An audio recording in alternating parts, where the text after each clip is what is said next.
So they're coming into the tournament rather unknown in terms of form, but they did see what Looking for Sponsor did earlier today, and Looking for Sponsor, super fun to watch. Sable, I ban. Respect ban for Sable, I Blacklist. ban. It is a respect ban because Blacklist is a big fan of the Sableye. Oh, They did their research. All right, this is interesting. Someone's got a coach. Yeah.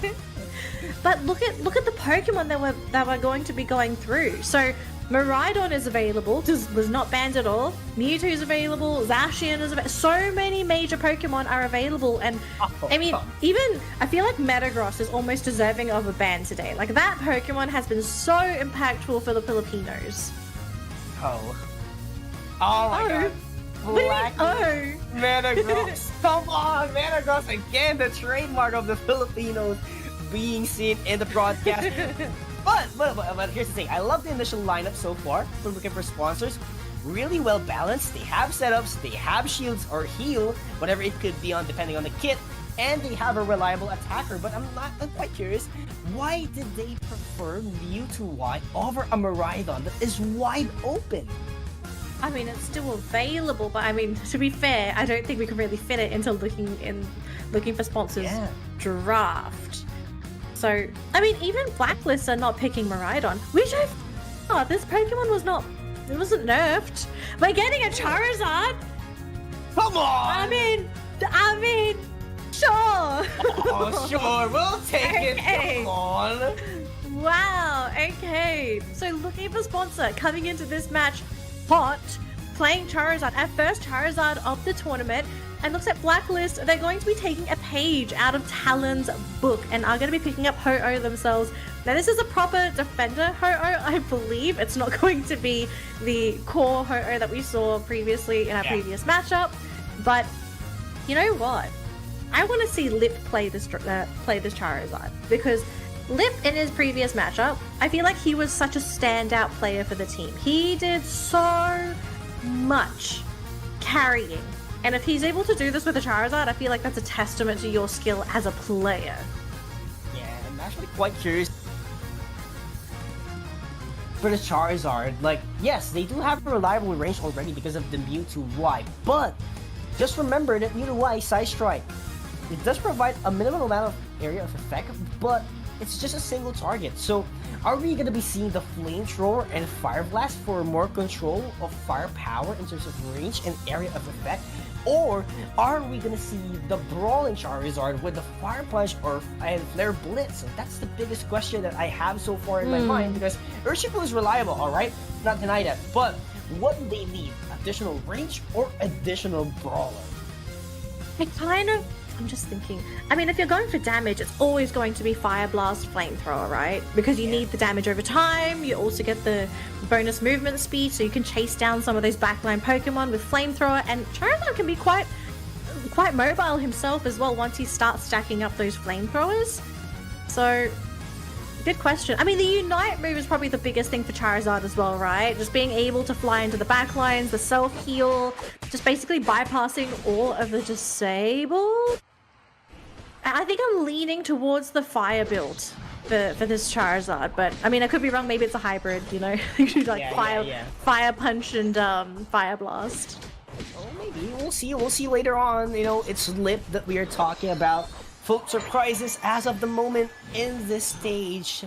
But right now, Blacklist International versus Looking for Sponsors, you know, really quite questioning a while ago why the Garam actually got the red buff, because there's actually not enough range yet as of the moment when you're a Chansey, so maybe they just want to rush things down and later on, you know, provide some pokes. But speaking of pokes, this is actually looking great for Blacklist International, applying some pressure for Looking for Sponsors all the way into the bottom path, and that is going to be 45 points converted into their team immediately, and they do get the Swablues as well.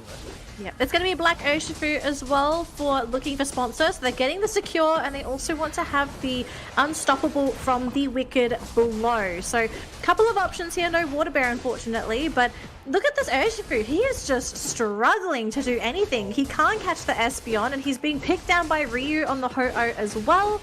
This was your central laner. your Dark Bear going down now, this is not a good sign for looking for sponsor, especially when you're running a Charizard, because we know Charizard sometimes takes a little bit of time to ramp up, and you need your jungler to be able to ramp up.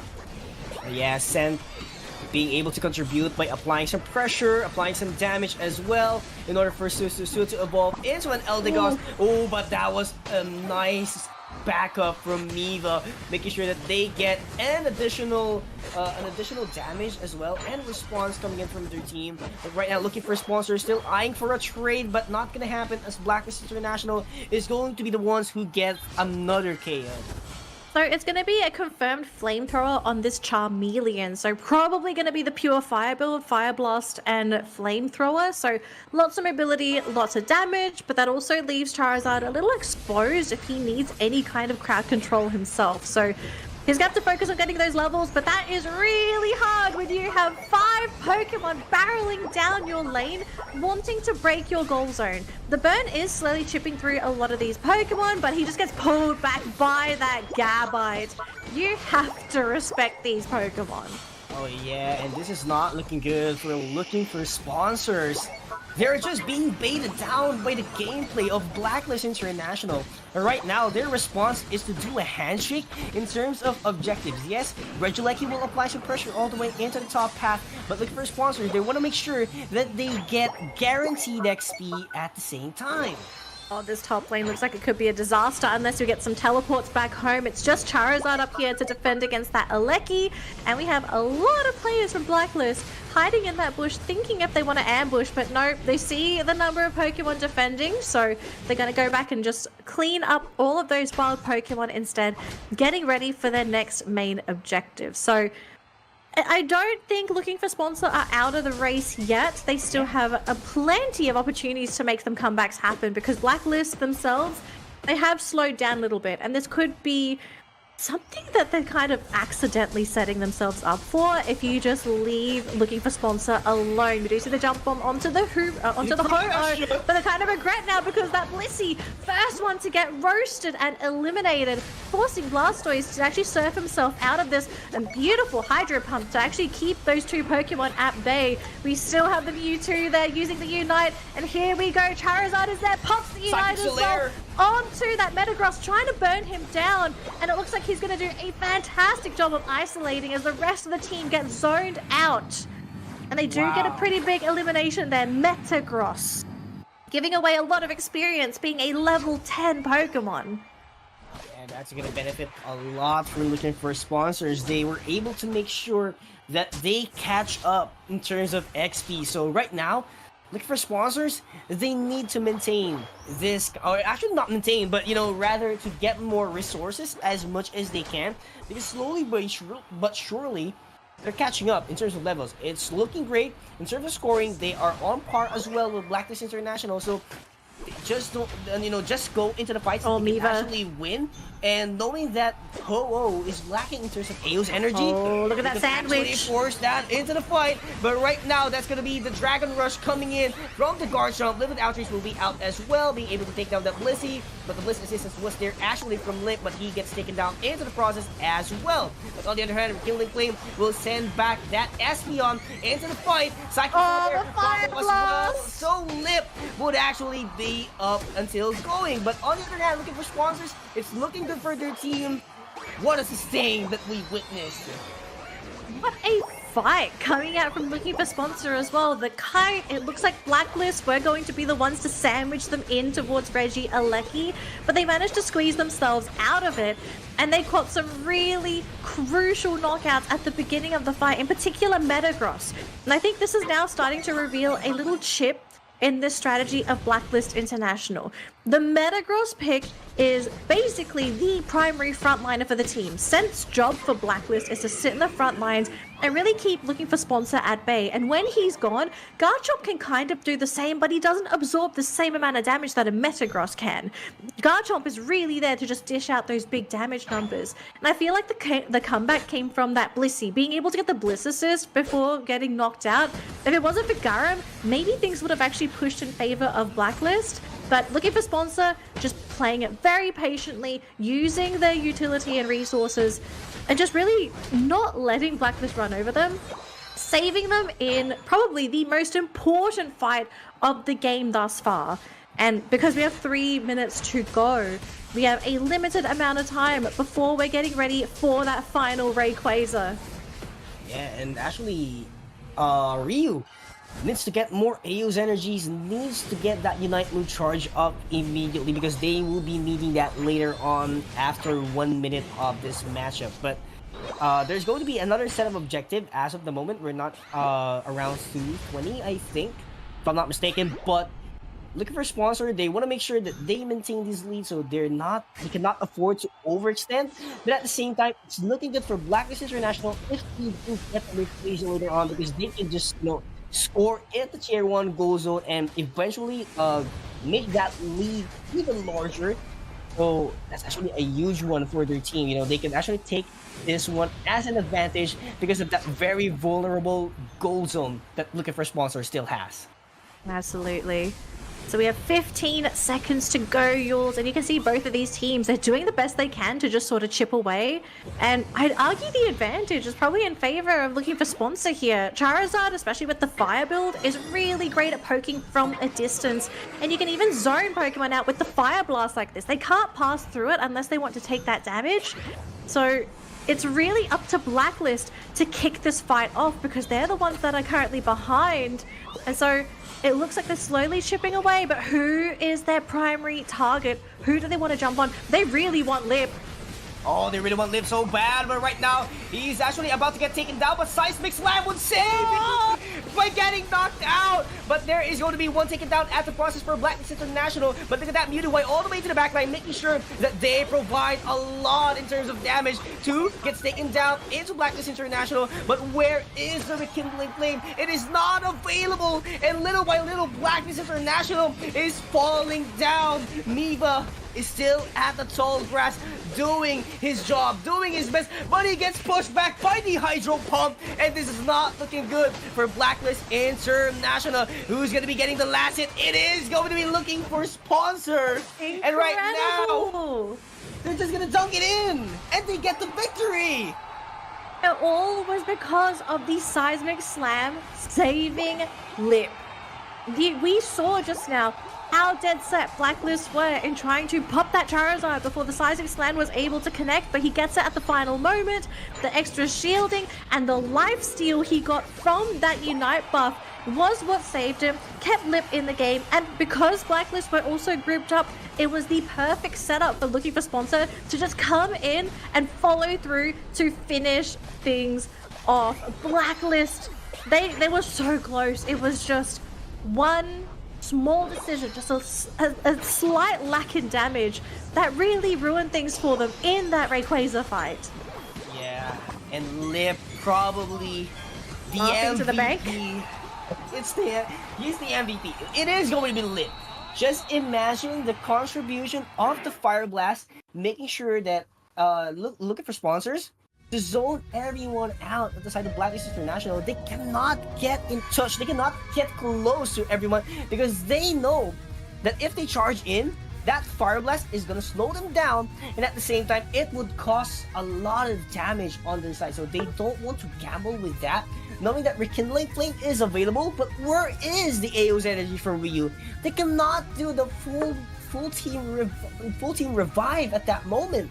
Yeah, so as far as I understand, Ryu used the Rekindling Flame much earlier in the fight. It was actually when Espeon was taken out. The only thing that they sort of needed to fix was maybe just the lane prioritization for the game, because I feel like Lip had a relatively free game this game. Like, he wasn't knocked out early, he wasn't pressured, he wasn't really, he wasn't set back. He came online on time. And as soon as he hit that Charizard, I kind of feel like his impact for the team was just so beneficial. And it came at, the disadvantage of Blacklist, because now it's like, not only do we have to deal with the Charizard that's going to be flying around poking at us with flamethrowers and fire blasts, but we also have to be very wary when he comes in and uses his Unite. He's going to isolate one of us, maybe gets a knockout, He's very hard to eliminate. You can't outrun him. Like, that's one of the big advantages of running Charizard. This Pokemon is not popular. It's definitely niche. And if you're trying to outrun a Charizard, you're playing the game wrong.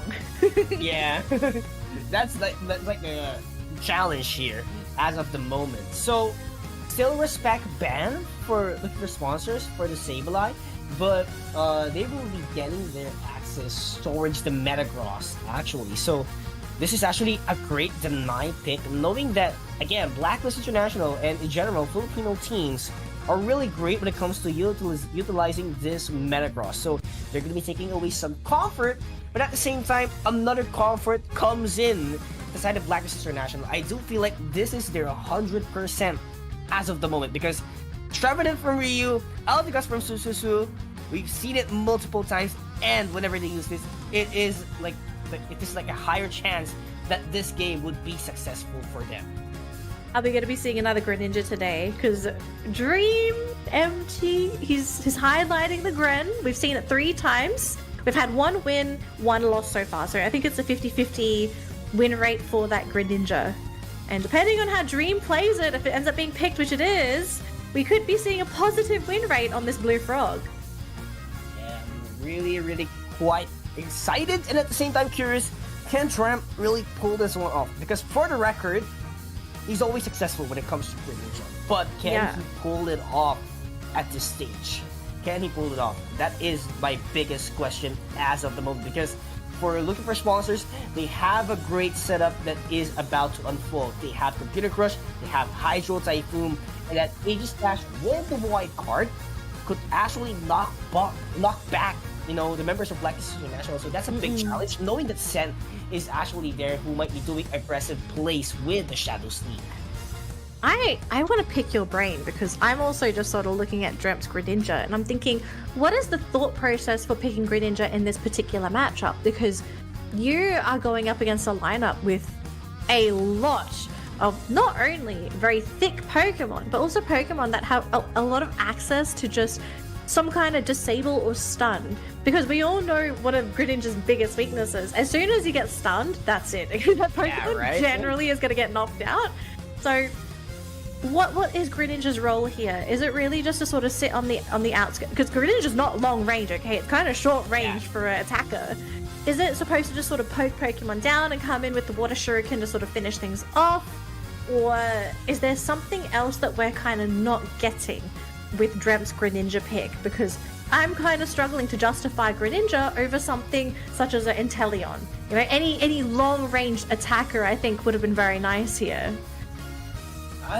Honestly, I feel like the role of Tremp here is to flank, because we've known him for, you know, sitting back actually, like with Inteleon, with Mewtwo, with Miraidon. That is his job, you know, just do the damage overall. But right now, I feel like he doesn't need to sit back, because as you can see, like, it's an all-out brawl, and if you're just gonna sit back, you're just gonna be throwing your Water Shurikens on its maximum potential, and that's just it.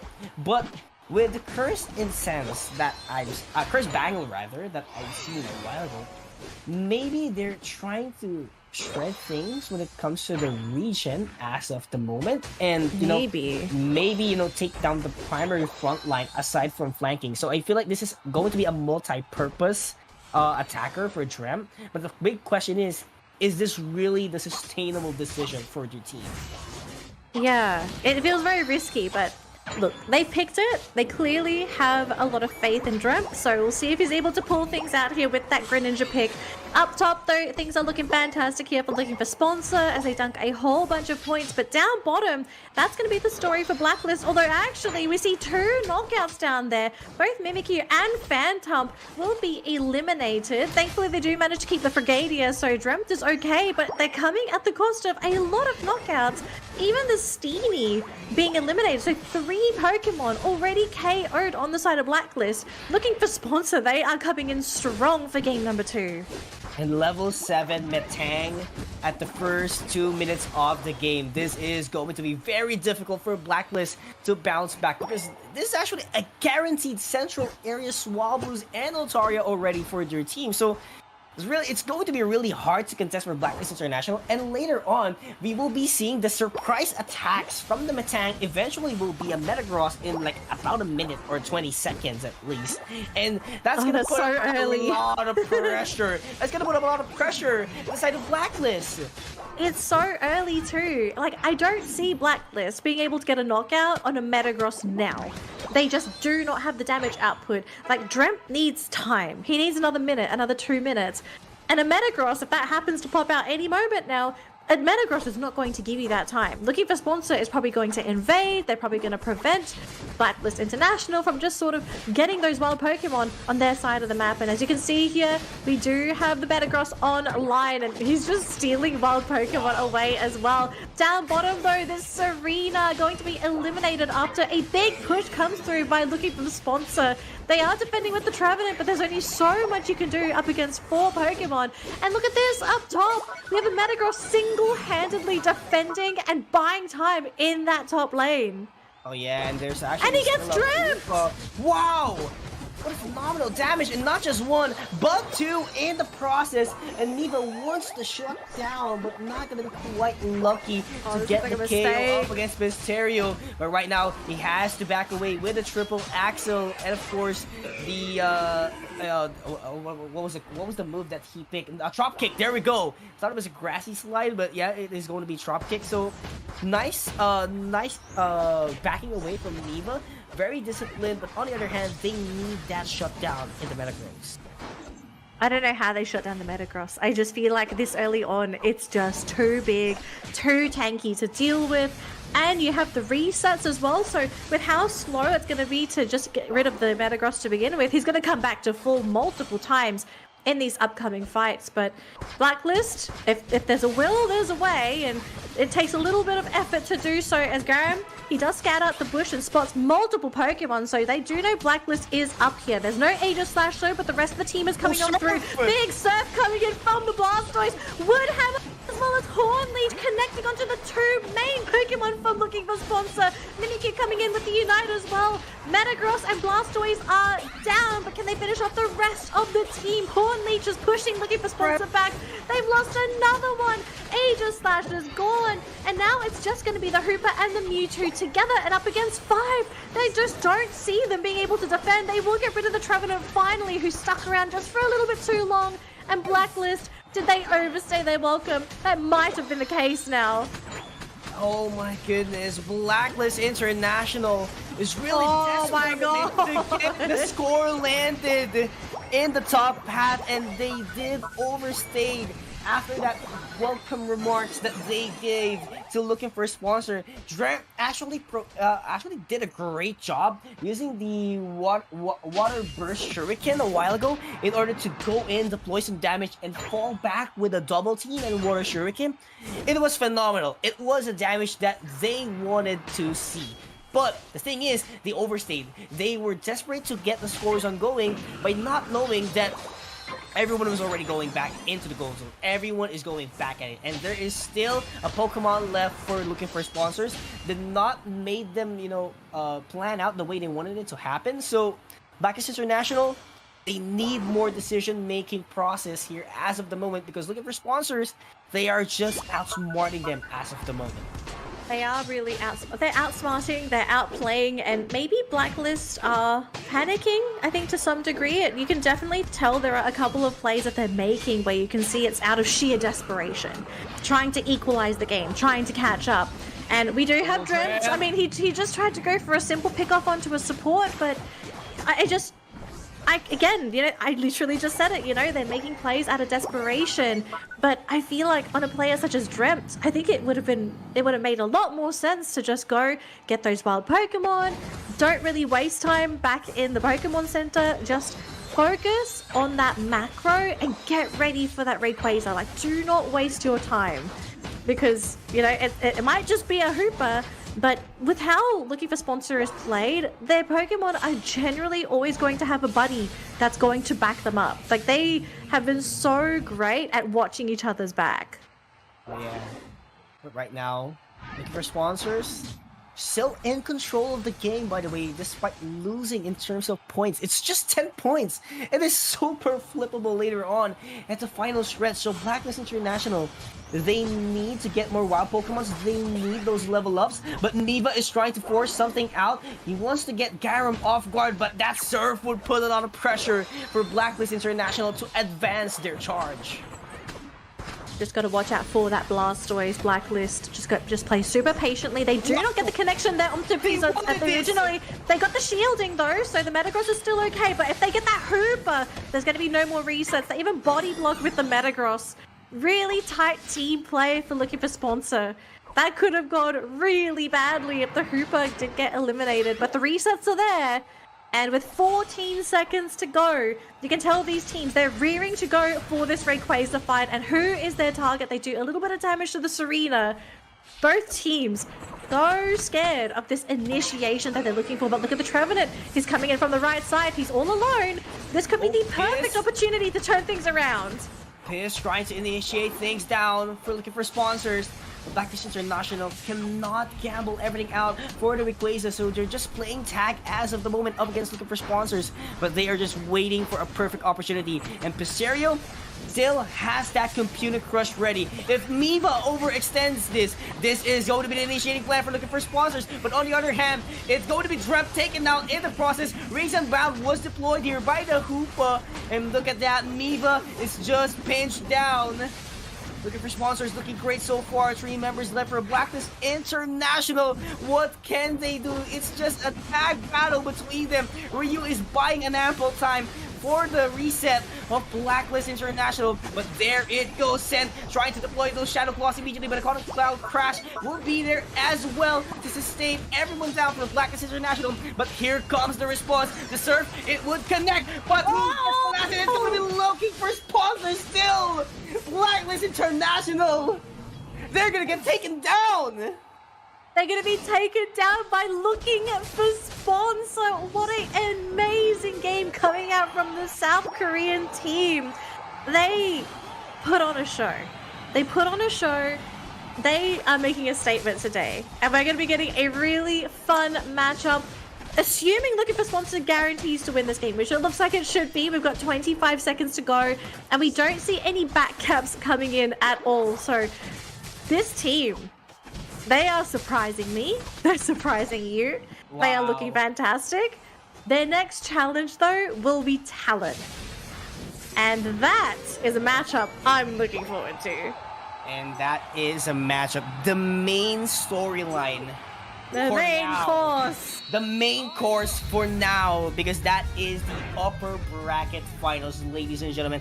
But Blacklist International will be sent down into the lower bracket. No one expected this, that it would happen quite early, because we all know that Blacklist International is one of the pro teams that got invited to play for Southeast Asia League. And they got denied by looking for a sponsor.